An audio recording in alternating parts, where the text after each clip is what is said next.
Welcome in, everyone, to another episode of Clown Takes with the Bastards of Boston Baseball. I'm your host, Jason Kelly. I'm here with Nick Diamond and Terry Cushman. If you're not familiar with this format, it's our first time doing it this season. Basically, we're on Twitter a lot of the time, especially during Red Sox games, after Red Sox games. And we see a lot of good takes out there, but we also see some outright wretched, bizarre, just out of left field takes that we have to just address because they're just too crazy to let them go. And we feel like this is the perfect forum to bring them to you guys, and we can just talk about all these crazy takes that we see. So we've got some good ones for you tonight. First of all, gentlemen, tough Toronto series. Obviously, there's a lot of clown takes to come with that. How we feeling this weekend? Um, Terrible series, a lot of clown takes. I think I've seen a lot of takes out there. A lot of people just, oh, it's cold, it's too cold, or stop giving excuses about the cold. Both teams have to play in cold. Um, I saw someone say, hey, like the Blue Jays are from Toronto. Like, no one's born in Canada on that team, and they play in a dome. Like, they are they played well in the cold. The Red Sox didn't. You can't blame them in the cold. There's a lot of bad takes out there, so we'll get into them. But just a lot of stupid things going on around this series. I'm doing good. I love this format. It's not one that we can force. Some weeks you have an abundance of takes. Other weeks, nothing juicy enough to really do.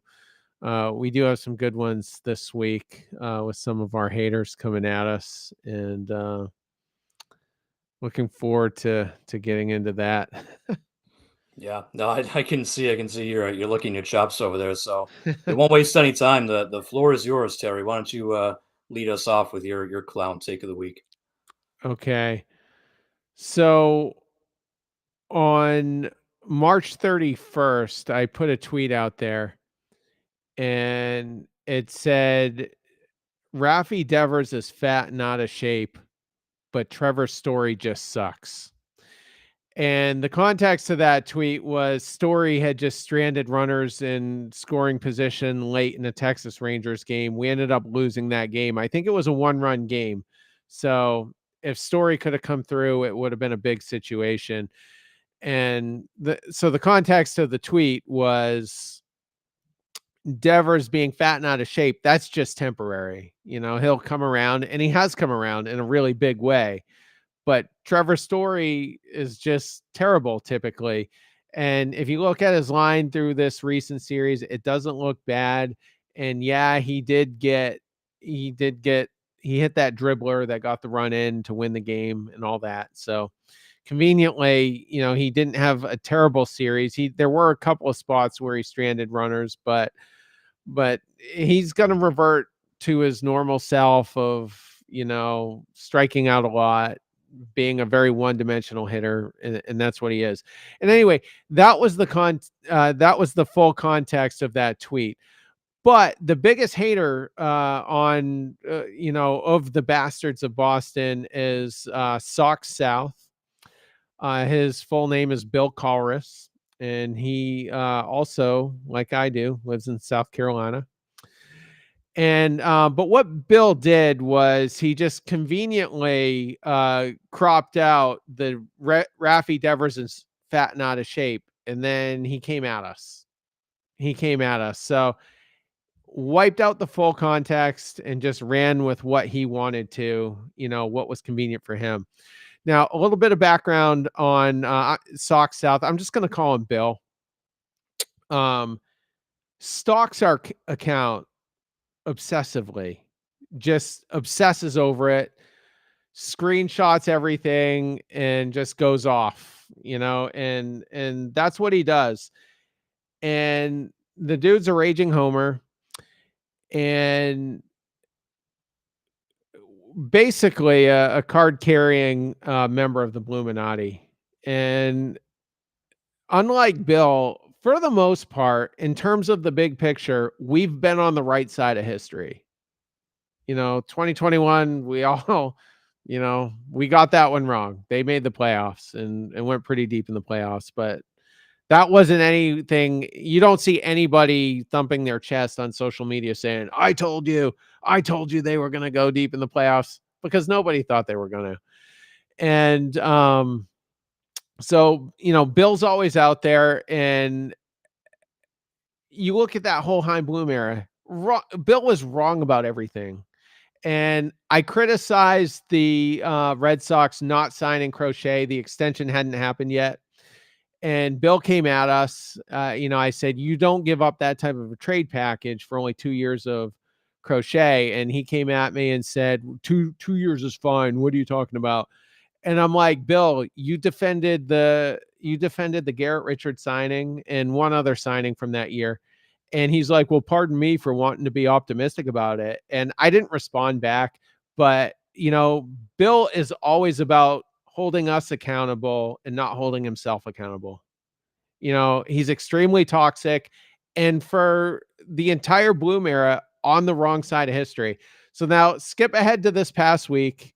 The dude, he just, I don't know why he felt the need to misquote us and to take a tweet completely out of context. That's pretty toxic. Like, what are you doing? What are you doing?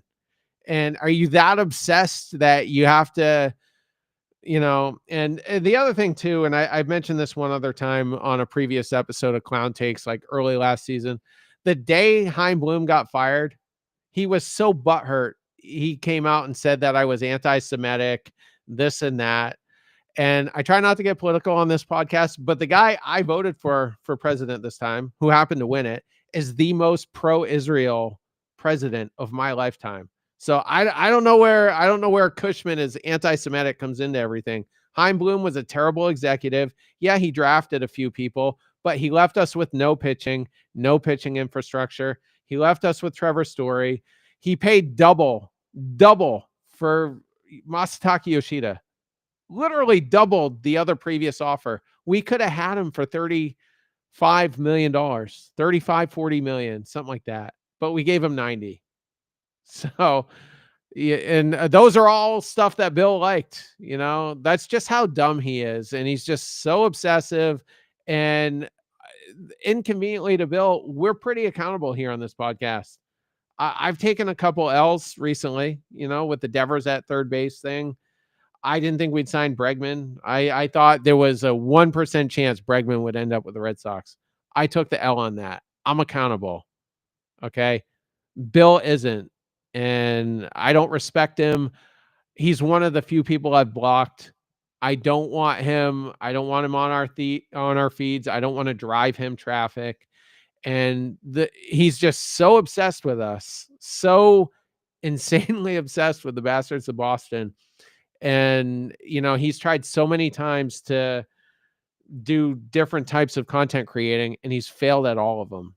The dude just can't captivate an audience. And in the last week, I showed you guys in the war room. I actually did tweet it. 10,000 downloads in a week. Okay. We are massively successful for 6 people that are not trained for this sort of thing. We're not media guys. We don't have a media background, and we're crushing it. And I'm sure that boils Bill's blood, but I don't respect him. And Bill, if this gets back to you, you're a piece of shit. I don't respect you. Keep misquoting us. Keep cropping our tweets and citing it a certain way. You're not going to tell our story. We're going to tell our story. And like I just said 2 seconds ago, we're crushing it. Yeah, so the screenshotting, I've talked about that before. That's a issue with me, just because just quote tweet us, dude. It's okay. We can handle it. Like, it's I don't mind. We have people coming at us all the time in our mentions and stuff. Like, you can quote tweet the account. Well, And actually, here's me being fair. Okay. I blocked Bill on that account, so he can't quote tweet it. He does have to screenshot it, but you got to screenshot the whole thing. right. So, Yeah. But there was a time where he wasn't blocked and he was still doing that, right? Probably. Yeah. I wouldn't put anything past Bill. But yeah, if you're gonna do the screenshot, you got to give the full context because otherwise, yeah, that's kind of a cheap, low hanging fruit thing to do. But he is on the other side of it. He's like you said, he's big time Bluminati. So we've been one of the more preeminent sort of anti-Bloom podcasts out there. I the whole Bloom era, I didn't mind being at odds with him. Like we were at odds with a ton of people during that. That's fine. But when Bloom got fired and he kind of made a subtle tweet, he didn't say the word anti-Semitic, but he basically said there are people on this app that are celebrating Bloom being fired, not just because he was, a bad executive.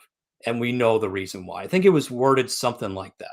So he kind of subtly threw in, like, yeah, there's another reason why certain people on here are celebrating. And I thought that was really irresponsible to put out there because that's a hefty accusation to put on anybody, even if it is subtle and under the radar, even if you don't use the words, to basically suggest that there are people on Twitter, that there are Red Sox fans on Twitter that are happy that Bloom got fired because they're anti-Semitic. Like that's really irresponsible to do. So I had a problem with that.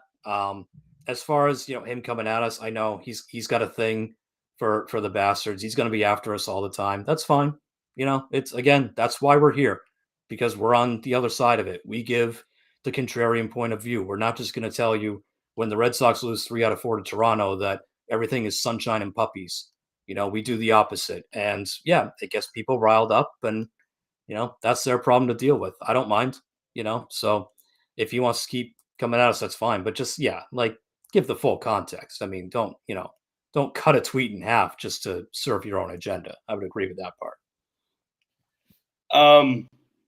I'll say I'm not super familiar with Sox South. Honestly, I've seen him around. I don't know if I've ever followed him or anything ever. I don't know if he's ever followed me. But the fact that he screenshotted just the Rafi Devers is overweight and fat is super hilarious to me because anyone with eyeballs knows Rafael Devers is an overweight professional athlete. Like, if you look at like all professional athletes, he's one of the fattest ones. So it's not a false thing to say, and it's funny. We all know Rafael Devers is probably going to come back and he's still going to hit 275 with 35 homers and driving 100 RBIs. We all know Rafael Devers is going to be probably going to the Hall of Fame as a Boston Red Sox, but we also know he's fat, and it's okay to say. Everyone's allowed to have their own opinions. I think it's cowardice to just show part of a tweet. The other part of the tweet was also true. I know Trevor Story walked it off today, but he still sucks as well. He should have walked it off twice this series. And if Jimenez made that play, he might have been out at home. I know Hamilton was running hard, but there was a chance it wasn't a walk-off if he come up cleanly with that play. So both those things are true, and I think it's a coward thing to do, to just screenshot one thing and try to clown everybody for that. And it's not even like a falsehood to say that Rafael Devers is an overweight baseball player. And that is number one. And number two, we're like overwhelmingly a pro Rafi Devers podcast. I mean, some of us differed on where he should be playing, but at the end of the day, he has to be in the heart of our order. And he was one of the guys in the Toronto series that actually was consistent. One game he hit 2 doubles, I think with no outs both times, and we couldn't get him home. So, so Bill is just wrong about everything, and desperately tries to hold us accountable, misquotes us. You don't get any more toxic than that. And another thing we didn't mention, he deletes his tweets when he's wrong. He deletes his tweets. So many times we tried to go back and get something that he said, and he deleted it because he's a coward. Bill, you're just, I don't know, whatever. But keep trolling us. We're going to keep crushing it. I always say this to Bill before I blocked him. I said, Bill, you ready for the bad news? And he'd be like, what's that? And I'm like, we're only going to get bigger. And we have massively. So, yeah. So then the second part of this is Daniel B. Fox, another guy who doesn't troll us quite as obsessively as Bill does, but he does troll us. took that same screenshot Bill did, and I think it was a pro Raffy tweet. I think I took it off, unfortunately, but then he cited the Devers as fat, and I'm like, dude, you're not paying attention. We're very much pro Devers, and Daniel's come at us so many times. And here's the pathetic thing: he wanted to try out for the podcast, and I'm going to read his exact message. This was from September of 2022. So the guy who ended up winning it and hung out with us for a couple of years, did a very good job, was Cody Paulson. So he was the guy who emerged from that whole crowd. But Daniel Fox messaged us to express interest. And he says, "Hello, Bastards of Boston. I'm writing to express interest in the podcast host position. As you may remember, or maybe you don't, we have had our disagreements in the past, but I have always respected your passion for the Red Sox. I can match that passion. Just look at my Twitter. And I believe our difference in views would make for a good podcast." Now, here's the funny thing. People come at us all the time. I had no recollection of ever arguing with Daniel Fox. So I looked him up. I looked up the previous threads back when you could do it. This was before Elon. And the dude was condescending and smug. And I'm like, I don't want to hang out with this guy. And so I didn't really give him a chance to partake in the rest of the process. But so the dude was basically being a dick to us, saw an opportunity, tried to take it. I didn't give it to him. He's been a dick to us ever since. And just in the last couple of weeks, I saw something. We were playing patty cakes. And he had a tweet out there saying something to the effect of, and again, I'm just winging it here. He said, "If you have anything bad to say about Tristan Casas, unfollow me right now." Dude, grow up. Grow up. I mean, Casas just today, there was quotes saying that he paints his nails just to piss off like homophobes and all that. And, it's unfortunate that there are such thing as homophobes out there, and we don't support those people. But, that's not a good thing for Casas to say. He himself lacks maturity at times.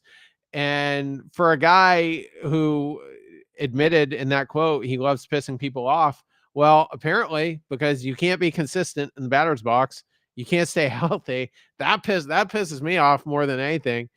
And so for Daniel to just ardently defend Tristan Casas in a very immature way, dude, just grow up.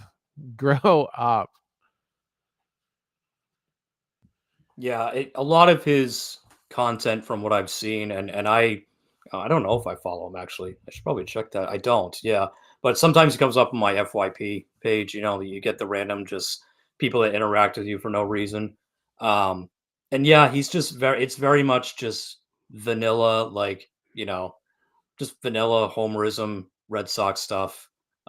Obviously, is a huge Tristan Casas guy, which a lot of people are. I'm not, but at the same time, if Tristan Casas goes 41-20 like he said he was going to, then yeah, I'll become the biggest Tristan Casas fan there is. But I just don't think that he's this god that walks amongst men like the rest of you people do. But yeah, he seems like a kid. Yeah, just a kid who is trying to make a name for himself, who's going to war for Red Sox players because he knows that like that's the popular thing to do. The popular easy thing to do is to go on Twitter and say how much you love every Red Sox player and tweeting out things like, "Man, good for Alex Cora for pinch running David Hamilton in that Toronto game, and good for Hamilton for speeding up on that final play and winning it." It's like, yeah, good for them for doing their jobs. Like that's not they don't deserve extra praise for that. Like, oh yeah, Alex Cora pinch ran his fastest guy, and the fastest guy ran fast. Oof, wow, that really took some strategy. Like, it's the easy again, I low hanging fruit thing to do. Like, let me be ultra positive about everything the Red Sox do, and that way I can call out people like us who are more honest and we criticize them when they deserve it He goes, see, those are bad people. I'm a nice guy. I love Tristan Casas. And, he went on a campaign in the offseason to like have people unfollow our podcast and like block us. And there was a tweet. I forget exactly what the context was. I should have pulled it up, but he basically is like, wow, what more do I have to do, people? You guys are still interacting with this account. Like, was my campaign this winter not enough? Like, he was like beside himself that people were still listening to us. And he was like, what more do I have to do? And I literally quote tweeted him. I was like, you need to grow up, kid, because you're in over your head. We're not going anywhere. Like, yeah, you can keep tweeting out your positive Red Sox stuff and tweeting out how much you love Tristan Casas. We ain't going anywhere. We're still gonna be here. We're still gonna be the thorn in your backside, whether you like it or not. So he's just, to me, like Bill's obsessed with us, but at least Bill is like at least somewhat of a mature adult. This kid is like just an immature child who you know, just has his Red Sox footy pajamas on all the time and thinks that he can hang with the big boys on Twitter. He can't. So he's a little bit like of a nuisance, but I don't know. I think it's more just kind of funny how he tries to keep up with, what Red Sox Twitter really is when he doesn't stand a chance. Nick. Just looking at like his Twitter, anyone who has truther or defender and enthusiast in their bio is just immature. Who cares if you're a Tristan Casas enthusiast or a defender? I want my players to play good. And then if they play well, I'll praise them. If they don't, they deserve to be criticized. I don't just praise one guy because I fell in love with him when he got called up. That's just weird. Like, I want my players to play well. That's what this team is meant to be. Like, I want to win baseball games. I want to go to the playoffs. I don't care if Tristan Casas I like his personality. I don't care. A lot of people don't. Like, I just think that if you have that in your bio, you're like 18 or younger. It's weird. He quote tweeted one of my tweets. I know I kind of over exaggerated. I said, there's no reason Trevor Story should be batting fifth, which I definitely do believe. And I said, there's no reason Trevor Story should even be in the lineup to begin with or something like that. And then he quote tweeted it like, Trevor Story has like a 740 OPS this season. I'm like, a 740 OPS is bad for a guy making $26, $28 million a year that we need to be batting fifth in the lineup. We expect 850 OPS if you're making that much money. Like, you're giving him, like, that's league average OPS at this point. Like, I need more than that. And I need the defense to be good. The defense hasn't been that good. Since the Texas series, he's been throwing the ball all over the place. The arm has looked mediocre at best. Actually, it's probably been bad. I would call it bad lately. So, trying to defend Trevor Story with a 740 or whatever it was, I don't know what it was exactly, but it wasn't high enough to be like, yeah, he's having a good season.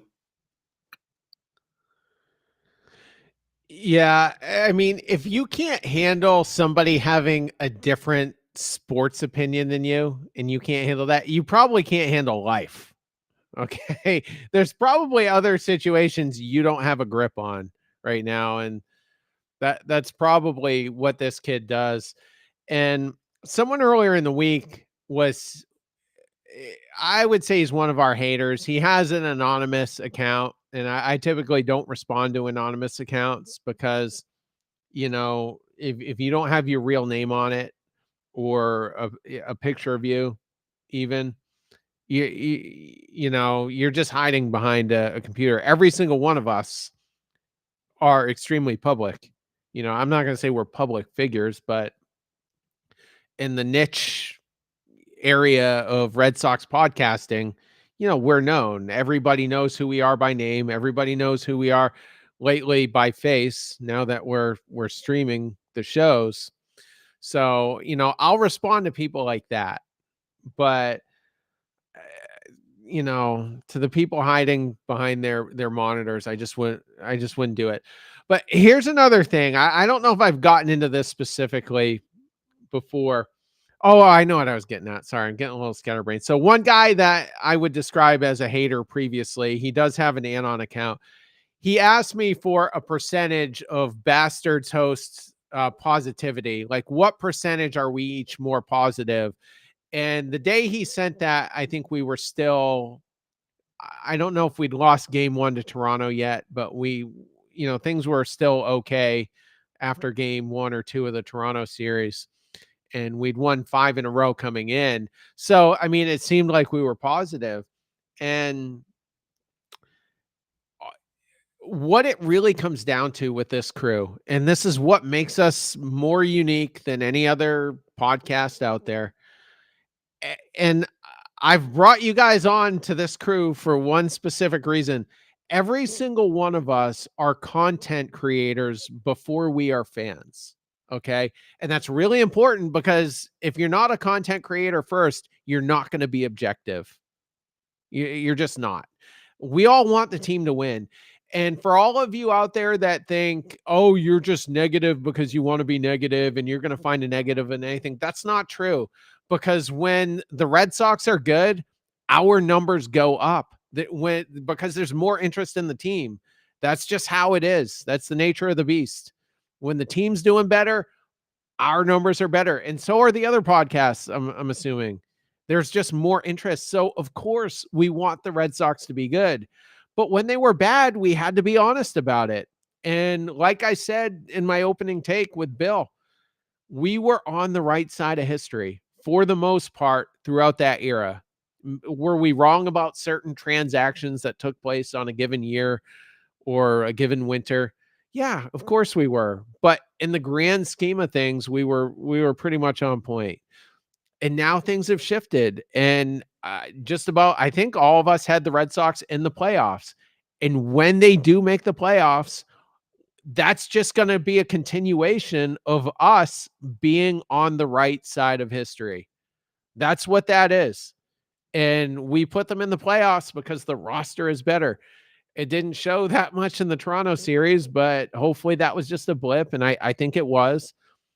Some really positive things did come out of it pitching wise. As we covered in the last show, Tanner Houck had his best start of the year. So did Walker Buehler. We just need to get the bats going. The bullpen's been okay for the most part.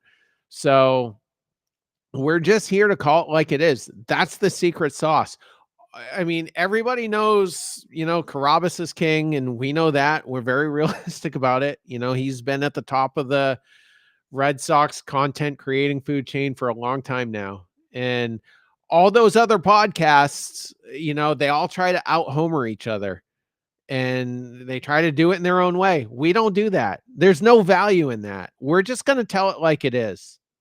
And for all the people out there that just get so infuriated, dude, get a grip, handle life a little bit better. And, that's what we're all about. And, so I don't know what else I can say. Yeah, it's true. I mean, people are going to disagree with you throughout life. So, that these dudes that get all bent out of shape on Twitter because, our podcast has a different take than they do. And our podcast thinks that Tristan Casas isn't the next Barry Bonds. It's kind of humorous. So, yeah, to Daniel Fox, I would just say good luck, buddy, because it feels like he's a guy that wants to crack his way into media a little bit. Good luck. If that's the way you handle any sort of disagreement or contrary opinion, you got a long way to go. So not going to be an easy road, I don't think. Go ahead, Nick. So in his quote tweet to me, like I had my tweet, he quote tweeted it. Somebody, an anonymous account goes, "He's washed, play the kid," referencing Marcelo Meyer. And then Daniel Fox replies and goes, "You're getting incredibly annoying." If you want to make it in media, you can't just call random people annoying. That's not how it works. You have a nice debate about why you don't think Marcelo Meyer is ready yet, or why you think Trevor Story still should deserve to be in the lineup. But you can't just call someone "you're getting incredibly annoying." That's your argument. That's just childish. That's pathetic.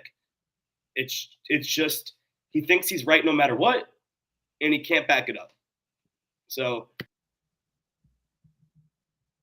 yeah. And again, we're going to be accountable.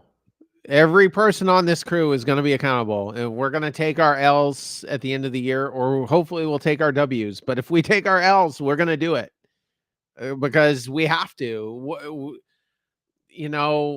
What's the point if you're not gonna if you're not going to be honest, you're not going to be transparent. And, I literally don't know what else to say, but we're here because we love it. And, we're telling a story, and in a nerdy way, we're all narrating history here. And, we took a huge step forward because, we became the Anti-Bloom podcast, and we were always anti-Bloom, by the way. I mean, I would just say we were annoyed for a lot of it. And by 2023, the writing, I think, was on the wall. And, that as a group, I mean, we took a massive step forward. And like I said, I mean, we're probably going to do, if this team is competitive, we're going to do 500,000 downloads this year. That's going to blow away our previous record. We've done just 10,000 in the last week. And, if we finally get to play October baseball, it's going to be fun. And, I, for the people that have followed us for a long time, I think they get it. I think they understand it. And, our takes are never going to be predictable. We don't have a shtick, is what I'm saying. Other podcasts do, other content creators do. Our shtick is just being objective, being honest, and that's the secret sauce. Yeah, 100%. I agree. So we do have one more if we got time, or do you want to save it for a rainy day? Or let's go for it. We're on a roll. all right, we'll go for it. So I hate to do this because this is one from Tony Maserati. Many of you know who he is. I'm a Maz guy, so I kind of hate to do this to him, but I saw this tweet come out, and I thought, even for Maz, I'm like, oof, this is a stretch. So he tweeted this out on April 8th, which would be Tuesday. So this was Tuesday morning. Red Sox had just dropped game one to Toronto. And Maz tweeted out, if I'm the Red Sox, I start playing Roman Anthony at first base in Worcester. Now, look, like I said, I'm a Maz guy, but I also can recognize when radio Maz comes out as opposed to baseball Maz. And I think this was a radio Maz kind of take because this was just to rile the fan base up. They just lost a bad game to Toronto. Tristan Casas has been struggling up to, early this season. Why would you take the number one prospect in baseball, number one prospect in your organization, and change his position just because your first baseman right now is struggling? That's too extreme of a measure to go. I get the desire to want Roman Anthony in the lineup every day. I think it's going to happen sooner rather than later. But you're going to take a guy who's been an outfielder his whole career and force him onto first base just because you're fed up with Tristan Casas already. And by the way, what are you going to, Nick mentioned it on another, what are you going to do with Casas? You can't send him down. You can't bench him. You're going to have to trade him at that point when his value is super low. No one's going to want him. Nobody wanted him this offseason when he thought his value was good. So the whole tweet didn't make sense. And again, it's just, as Maz would say, love you, mean it. But that's too much of a stretch. As much as I want Roman Anthony in the lineup, playing him at first base, no, that's not what you do with the number one prospect in all of baseball. And by the way, if anyone's wondering, Worcester's played 3 games since that tweet. Roman Anthony's been in the outfield every single game. So Tracy down there in Worcester, he's not putting Anthony at first base. Doesn't seem like it's on the organization's mind.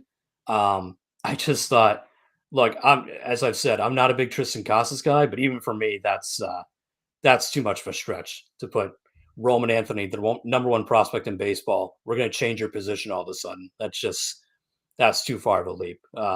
Nick, I know you somewhat disagree, though. What is your take on that? I agree that we need to get Roman Anthony in the lineup as soon as possible. It's kind of ridiculous to put him at first base. I agree, but it's honestly the only spot besides Rafaela's spot that he could go in right away into the major league lineup. So I don't think it's an absolutely stupid take. I do think Maz was kind of trying to do this for views and do this to rile up the fan base. And I don't know if he even believes in himself. Another thing is I think Roman Anthony, just the way he's talked about the extensions and everything, he'll say absolutely not. I'm not playing first base. That'll ruin my value. I think he knows he's a good enough hitter. He's going to get to the major leagues eventually, no matter what position he plays. And he'll be like, I'm playing outfield. I can make money playing outfield. At first base, no one's going to pay you. So I think it's kind of a point where it's never going to happen. I would love to get Roman Anthony to the lineup. I just don't see it happening until later. Because they got to play Romy Gonzalez and David Hamilton more. I mean, it'll happen eventually. It'll probably be left field or center field, but it wouldn't be awful to get him at least some. Buy him a first baseman's glove, maybe get him a start there or two if Casas continues to struggle. I don't know. Something to think about. I don't think it's a terrible thing, but yeah, it's not going to happen. So, yeah. Terry. Well, I'll one up Maz, and why don't we just put Anthony at catcher? We're not getting anything out of that, right? But no, obviously, he's an outfielder, and I don't know. I mean, you look at that outfield; it's all lefties. And do I care what happens with Cedon Rafaela at this point? Not really. I just he's not really giving us any. Well, he gives us good defense, but offensively, as desperately as we need another righty bat, an impact bat, he's just not giving us that. Roman Anthony does have reverse splits, as I've said in previous shows. So, maybe it's fine. Maybe you can just run out 3 lefties, but it's kind of a wonky situation. Not a lot of balance, but what's the backup plan for Casas? What do you do? Are you optioning him? I think you still can. He might have 1 year of options left. You can't trade him. His trade's at an all-time low. That's why with the Daniel B. Foxes out there, we don't know who the real Tristan Casas is. We got teased pretty good the second half of 2023. He had the 3rd best OPS in all of baseball at that point, but he hasn't been that guy since. There's a meme going around. I don't know if you guys have seen it, but it's got 2 pictures within the meme, and one of them is a picture. The top half of the meme is a picture of Casas and Dahlbeck right next to each other, and then there's a girl from The Office on the lower half saying it's the same picture, and that bothers me. Like, is he Dahlbeck? Not really, but the Casas situation isn't going well enough that for some reason that struck a nerve with me. I'm like, geez, I hope it's not that bad. But I don't know. But the answer definitely isn't putting Anthony at first base. That's just not what we can do. I'd still like to put Devers at first and then get another impact bat at DH. I would mess with that a little bit. I would do it before I put Roman Anthony at first base. Let's put it that way. The DH thing's going fine. Devers is bouncing back. Arguably, he's probably been your best hitter in the last 7 days or so. So, I'm good with letting it ride as well. But it's a wonky lineup. It doesn't fit. That's why we're getting these off the wall suggestions with certain players, and Breslow probably could have done a better job over the winter balancing it and finding value. I mean, I don't know what to do with Abreu at this point. The dude's been a monster. Maybe his ceiling is way higher than I thought. I don't know. So there's still a lot to be figured out here. But and with Maz, I used to be a Maz guy, and people would call me a Maz wannabe, and I'm like, okay, fine. But and I'm not, by the way. If anybody wants to know who I'm a wannabe of, I like Shaughnessy more than Maz for one. But the guy I don't know if I've said this, but the guy that really captivated me when I was younger was Larry Merchant with HBO Boxing. He just a brash, tell it like it is guy. He had an infamous confrontation with Floyd Mayweather in a post fight interview where he said, "If I was 50 years younger, I'd beat your ass." And because Larry was about 80 at that time. That's the guy I like. That's the guy who kind of inspired me. But But Maz, I don't know. I just think some of these guys are dinosaurs and it's time to go. I can't listen to my local sports radio station anymore. I mean, the two guys that have been doing it for like over 20 years, and their baseball takes just don't captivate me. They're just at a casual level on a lot of things, and it is what it is. Um, but yeah, so that's how I feel about Mass. Yeah, in general, I'm still a Maz guy. Especially, I like hearing him go toe to toe with guys like Carabas and Tyler Milliken because he kind of can, be the contrarian when they're in the room. Because if it's those two on radio, it's like pants off for the Red Sox all the time. So I appreciate him for that. But yeah, again, this is radio Maz taking over, where it's like, all right, I'm going to tweet out something that's intentionally going to piss someone off or piss Red Sox fans off. And I think the organization has already told you that Rafael is the one who's going to lose his job. Like in that outfield, it's Rafaela who's going to be put on the bench. They're already starting to bench him now. Cora's already doing it. So if Anthony, really starts to tear it up in Worcester, and he's hitting close to 400 at one point, Rafaela's going to the bench and he's getting called up. They're not going to force him onto first base or do anything crazy like that. It's going to be that simple, and they'll deal with the Rafaela contract backlash, in their own way. But I think they've already told you that's the plan. So I don't think there's any need to trade him at first base. If you want to get him some reps, just if he has to do it on an emergency basis, fine. But ultimately, no, he's an outfielder. That's where he should stay, and I think that's where he's going to stay. So I think it was kind of a goofy thing to tweet, but I think ultimately it's going to be a non-issue anyway. So Do you know what Anthony is hitting right now? I actually haven't looked. Yeah, I haven't looked lately. 176. Oof. Well, not good. He has hit 2 home runs, driven in 4, stolen 1 base, but he's 6 for 34. And that's a small sample size, and obviously he's way better than that. But if you're going to promote him, you want to do it while he's on an upswing. Let me check Meyer. I mean, isn't Meyer a lot closer? Meyer was hitting well last time I looked. Yeah, he didn't slow down from spring training. He's not super great. He's hitting 243. He's not drawing walks, but again, that's only in 37 at bats. So, yeah. But I don't know. It just sounds like he could be the guy quicker than Anthony. Yeah, no, it wouldn't surprise me, especially if Trevor Story either keeps going the way he's going at the plate or inevitably gets dinged up again, which we don't hope for. But with his track record, I mean, who knows, right? So the other thing with Casas, we didn't mention him on the last show, but he had an at bat today. It was in either the 10th or the 11th inning, and there was at least one runner in scoring position. All he had to do was slap a single, and he's trying to crush it every time. He's trying to just drive it with 110 exit velocity. We've seen Devers at times do just enough, do just exactly what he needs to do to get the runner in. And, Casas isn't even doing that right now. So, that's the frustrating thing. Again, that's why we're getting these off the wall things. But yeah, what's Casas at right now? It's got to be below 200, I'm guessing. Yeah, he's hit 1 home run so far? Yeah, he hit the one in Baltimore. That's it.